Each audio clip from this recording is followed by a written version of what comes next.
ഇന്ന് നമ്മൾ ഒട്ടകം കറി വെക്കാൻ പോവാണ്. ഇപ്പോൾ 3-4 ദിവസമായിട്ട് നമ്മൾ ഫുഡ് സ്ട്രീറ്റിൽ ഫുഡാണ് നമ്മൾ ടേസ്റ്റ് ചെയ്തുകൊണ്ടിരിക്കുന്നത്. അങ്ങനെ വളരെ വൈകി ഞാൻ ആ സത്യം മനസ്സിലാക്കി. ഇവിടെയുള്ള ഇത്രയും വിഭവങ്ങളൊന്നും നമ്മൾ ഒരു ചാൺ വയറിൽ 1, 2, 3 ദിവസം കൊണ്ടൊന്നും കൊള്ളൂല. ടേസ്റ്റ് ചെയ്ത് നമ്മൾ കൊണ്ട് തീർക്കാൻ പറ്റില്ല.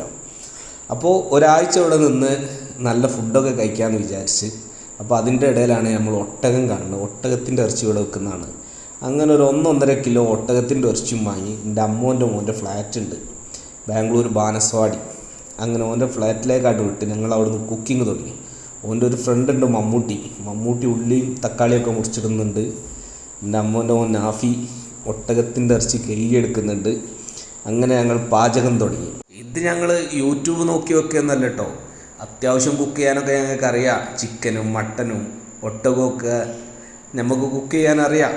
അങ്ങനെ ഞങ്ങൾ വെജിറ്റബിൾ കട്ട് ചെയ്തതിന് ശേഷം ഒട്ടകത്തിൻ്റെ ഇറച്ചി നന്നായിട്ട് കഴുകിയെടുത്ത് അതിലെ വെള്ളമൊക്കെ ഊറ്റി ഒഴിവാക്കി ഇഞ്ചി, പച്ചമുളക്, വെളുത്തുള്ളി അതൊരു മിക്സിയിലിട്ട് നന്നായിട്ട് അരച്ചെടുത്ത് നമ്മൾ നേരത്തെ കട്ട് ചെയ്ത് വെച്ച ഉള്ളി തക്കാളിയിലേക്ക് കൂട്ടി ഈ ഇറച്ചി കുറച്ച് വലിയ പീസാക്കിയിട്ടാണ് ഒരു മുറിച്ച് തന്നത്, നമുക്ക് കട്ട് ചെയ്ത് തന്നത്.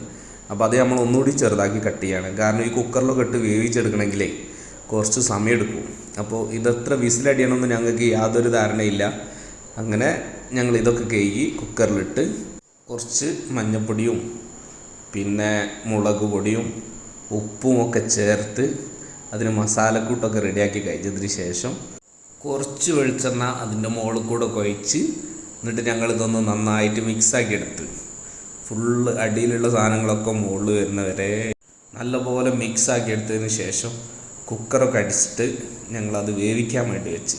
ആ നേരം കൊണ്ട് ഞാനൊന്ന് കുളിച്ച് നല്ല ഉഷാറായിട്ട് പുറത്ത് വന്ന് പിന്നെ നമ്മളെ കിച്ചണൊക്കെ ഒന്ന് ഉഷാറാക്കി കട്ട് ചെയ്ത് വേസ്റ്റും കാര്യങ്ങളൊക്കെ ഒഴിവാക്കി എല്ലാം ഒന്ന് വൃത്തിയാക്കിയിട്ട് അതിന് ശേഷം കുറച്ച് മല്ലിച്ചപ്പ് അരിഞ്ഞ് വെച്ചിട്ട് ഒരു 10 വിസിലതിന് ശേഷം ഞങ്ങളത് പുറത്തെടുത്തിട്ട് ഇറച്ചി വെന്തോ നോക്കി. അത് വെന്തില്ല. അങ്ങനെ ഞങ്ങൾ മല്ലിച്ചപ്പൊക്കെ അതിൻ്റെ മുകളിൽ കൂടെ ഇട്ട് അതിന് ശേഷം കുറച്ച് കുരുമുളക് പൊടിയും കൂടിയും വിതറി ഞങ്ങൾ വീണ്ടും വേവിക്കാൻ വേണ്ടി വെച്ചു. ഒരു 3-4 വിസിലും കൂടിയൊക്കെ അടിഞ്ഞാൽ വെന്ത് കിട്ടും എന്നുള്ളൊരു പ്രതീക്ഷയിലാണ്.